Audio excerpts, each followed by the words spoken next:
yɛhyase de afiri Akyem Wenchi arawosam a esiye enra de oti anwumere kase bote ene se mrante wa bi agya mekopa bia bedi ne mbede ne namui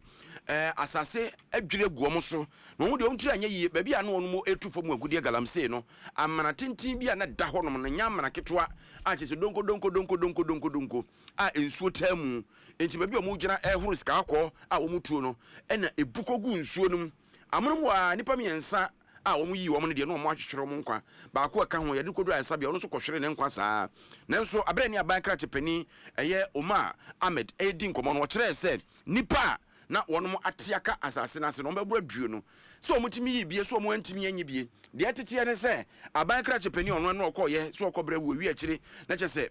nipa bi ekope no kra abo no adan a chese emu nsem no pi abante ba ko no ni yansentwere ni di nkomo se dansini ohunu die esiye no yentie nkyiremu a ode ema yen Mamba faso meti ma rescue omo akamne eni ho omo de pumping machine ba ko pe ene na si nsu no ma twi nsu na fi amene ni no meti ma yi nipa no ena di si yes se de amene ni mo wa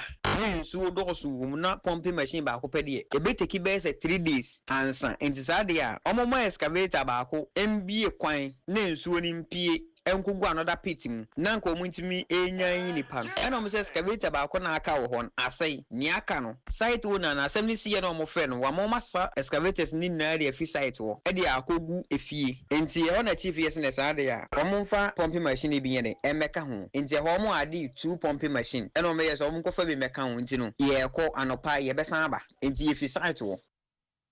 enti abante Sani Ibrahim Sani na ote ne nka no na de ekoba ye a enti nka ban kra chepani emrante ni bi eko akwakoto ahye ne so emu nsam no de yenya aban kra chepani Omar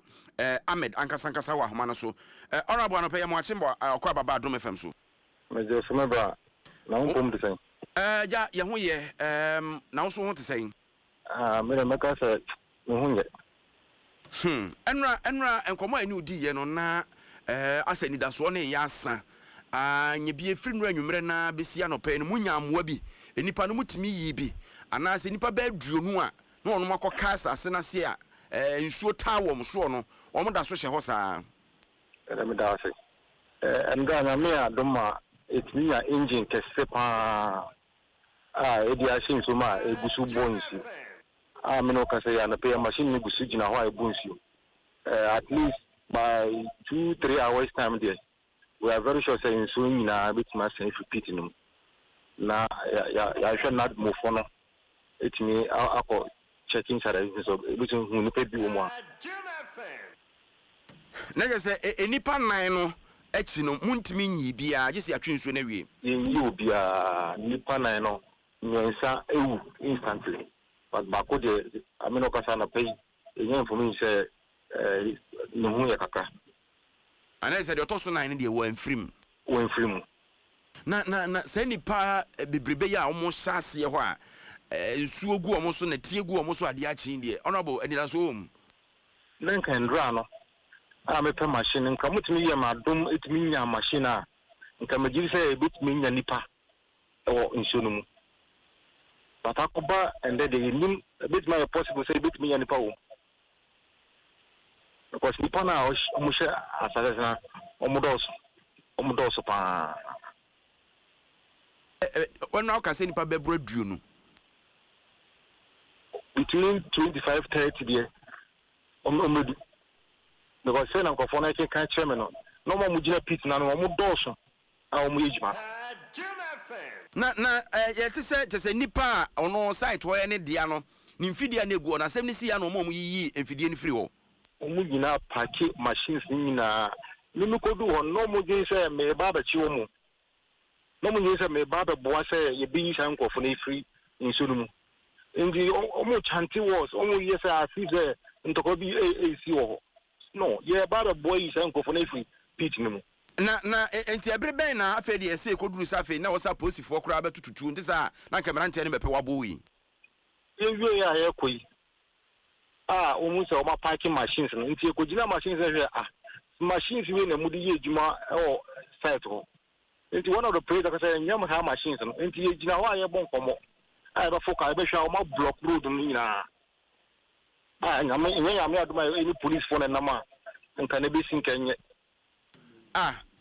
omunya ahoden esisi akwan so omunya ahoden fa nkoboa me enkoyi nipa na hye asase na se no mo block na on block road nyina o be hwe ne boys yi na youth do do o abe gina site ho enya sam ketwa honorable say we do say o mo number no meboa na etime yi nkofo na free so but bibie ni ho o show remorse say bibi say isi say ye nuanu hye atase ase I say pekwan na yi wom honorable say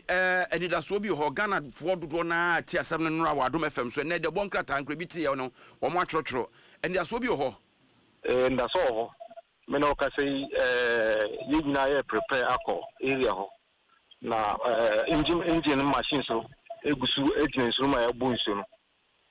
na Adom no fo so e wo ho nti me yisu me say military wo bia betimi ehun na ebesi honorable de ma ye na wase wo hu na anopese de wo ka no mo sa kwakwa ye de mu betimi yenso ani de ekire nsentwefo bi kura wo ho no mo a bibia ni a se wo se sa ba onchen be ba onchen na ye be ko so asere mpanimfo se hawa wo mu nie enti mo bia wo so mo de beboa wo bia wo mfa meboa wo ne yi ade hye no why da wase honorable Umar Mohammed Umar Ahmed wonne denchemo abankra chepani na wote se wo chirechensem mu kire se de o kan de ene se de o hwese o kan o chirim se dotie no dwiri no nipa na gina no de ene na chese edonu ne se de o titi ne de na anoden enya sam ketwa o ba eme wanwa se ekuro yi mu ye emergency response team no ana se emergency response ankasa no enko yie enu na sei kasebo esu mesre senke ye masrafo kura amfa helicopter mpunko nipa o nipa bebro aduo no se eye papa mu o se eboni mu se wo manfa kwampa so o nipa nkwa na sei enkro honso enkropo akase wo mpotem ho anka ntem ma ebetuma bobo ntem anu ayo